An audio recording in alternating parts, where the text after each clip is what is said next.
I'm going to speak a bit about the local government pension scheme. As people will know, PSC runs a campaign with trade union partners to get the local government pension scheme to divest from companies complicit in Israel's system of oppressions. So I want to spend some time sort of explaining about that campaign, and then have some ways in which you can kind of take forward campaigning on it on the ground. As it said, if for people that don't know, the local government pension scheme is one of the largest public sector pension schemes in the UK. It's quite unique in that it's one scheme made up of 86 constituent funds. Of those constituent funds are managed by a local council, which is also called the administering authority of those funds, of the fund. And that local council will have a pension committee that is made up of elected local councillors who make decisions about investment. So it's really unique in the sense that there's a democratic component here. This is elected local councilmen that are deciding where the money is invested and making investment decisions for that fund.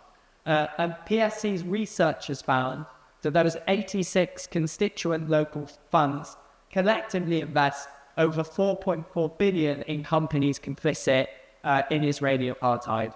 So that's companies supplying Israel with weapons and military technology used in its genocide in Gaza and its attacks on Palestinians across their homeland. That's companies providing infrastructure for Israel's illegal military occupation, whether that's companies involved in the construction of Israel's apartheid wall, or providing IT systems, used at Israeli checkpoints across the occupied Palestinian territory, or it's companies that are active in or with illegal Israeli settlements. So this is a scheme with a really high level of complicity.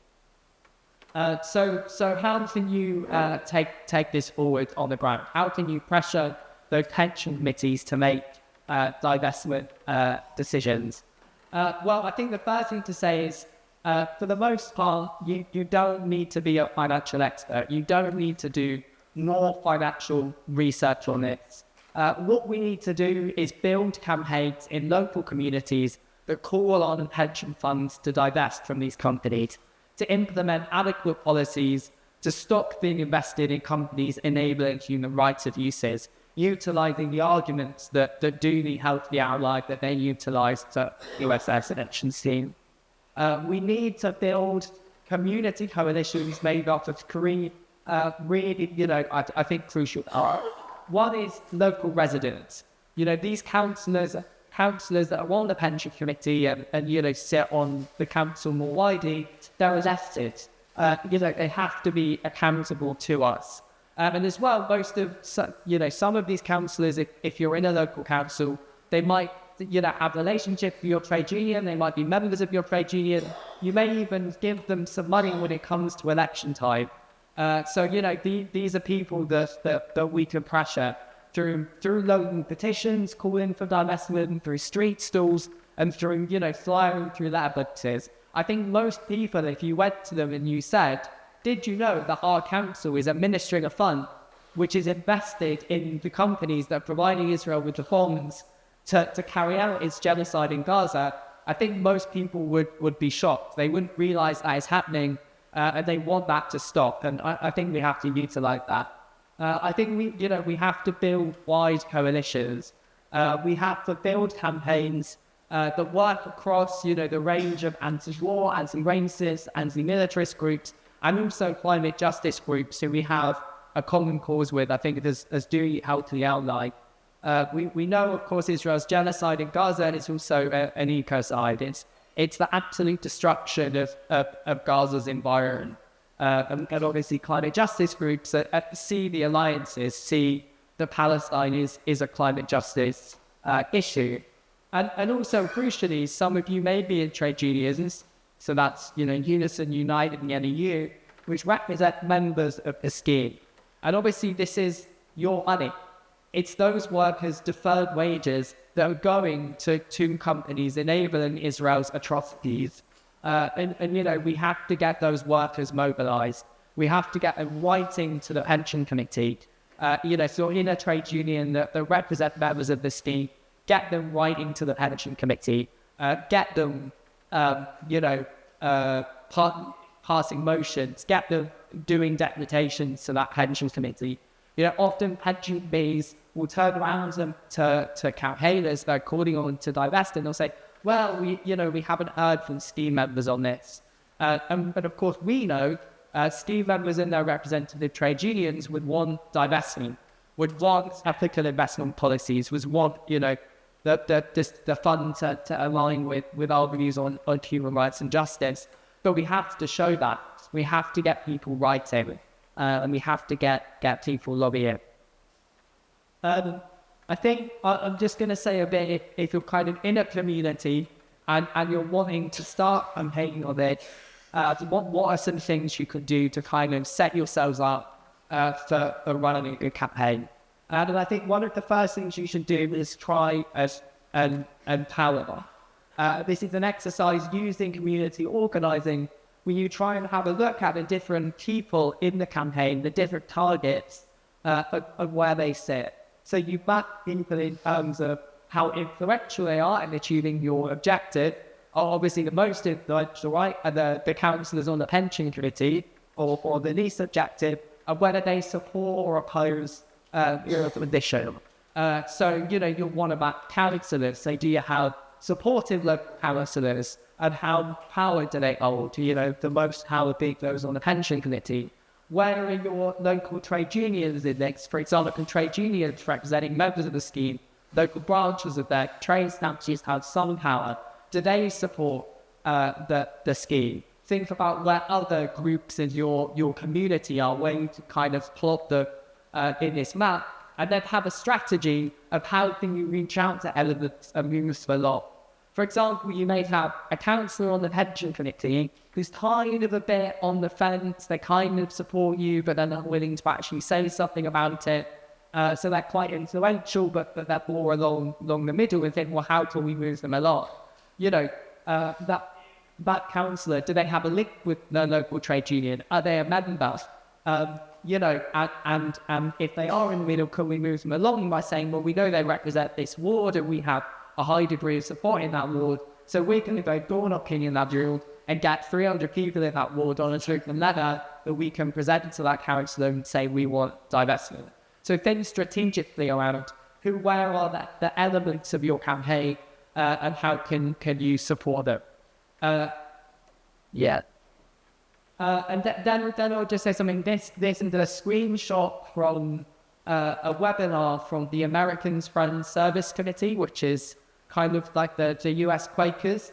And they did a really interesting webinar on divestment campaigns. I recommend going watching it. I think the link is something like afsc.org/divest. And they have a range of resources. And the point they made is, we have to build a campaign which escalates pressure gradually. What we can't do is use our kind of most escalated tactic, high-level confrontation, disruption of the meeting first. We have to be strategic in building power from the grassroots first. We have to build a petition that has, 1,000 people behind it. We have to have given the deputation. We have to have the power behind us, and we have to escalate the power gradually to build pressure on the pension committee. So think about, what are our goals and how can we build them? How can we build our own organisation? How can we, build our power before, as we move through the campaign? And the point they also made is, sometimes we have to meet councillors where they're at. That you will have to kind of negotiate at some point in the campaign. If the councillors say, well, we can get something through the pension committee that is a commitment to divest from the arms trade, that's significant. It isn't all that we want, but that's significant progress. And once we've got that, we can turn around and say, you've accepted that you wanted, that it's legitimate for you to divest on human rights grounds. Here's other companies you also need to divest from. So think strategically about what you do. We've seen kind of a progress be made in the campaign. For example, the Forest Pension Fund in July committed to divest from companies involved in the arms trade. Lewisham Pension Fund made a similar commitment recently. It said it will look to divest. These are significant victories, and we have to go and feel them. And I'll just make a few final points before handing over to this. One thing is, sometimes you'll have the campaign and get the petition, you'll give a deputation to the local capital pension committee, and they'll say, we're doing it, but we don't want to be loud about it. We'll get the money out. There's no point. Divestment isn't something you do side. Right? The point of these campaigns is we want these councils to distance themselves through their investments from Israel, its system of apartheid, its genocide, and there's kind of no point doing that silently. We want them to be able to say proudly, yes, we divested. We want the headlines the next day after you get the divestment victory to be council divests from Israeli apartheid and Israel's genocide. There's kind of no point, you can't do that silently. On that webinar that I mentioned that the American Friends Service Committee did, one of the speakers said, divestment is something you do with your chest. You do it full-throated, not something you do silent. And often silence means that we're not actually doing anything. We're just kind of telling you we are. And I'll reiterate the point. You don't need to be a financial expert. When you go to these councils, they'll come up with a lot of excuses. We hold the money passively. We hold the money in forward funds. Don't worry about it too much. These councils pay financial experts a lot of money to manage their investments. If they instruct those financial experts, we don't want to be invested in X, Y, and Z companies, those financial experts will work out how to do it. We don't necessarily become financial experts. The other thing, as I said, is like progress is kind of, we're not after perfection, we're after progress. We know this is going to be long-term work. We know we're going to have to keep lobbying, keep coming back. We do want victories to happen now. And if you can get your council pension committee to divest from the arms trade, then get that, but then the next day, go back and have your other demands. This is going to be long-term work. Divestment is kind of a process. Those councils that have committed to divest, the campaigners have to go and make sure they implement it. It's a process. We're not going to go away. We have to I think it's useful to think about divestment as a process rather than a moment. And in that moment, you'll get several wins along the way.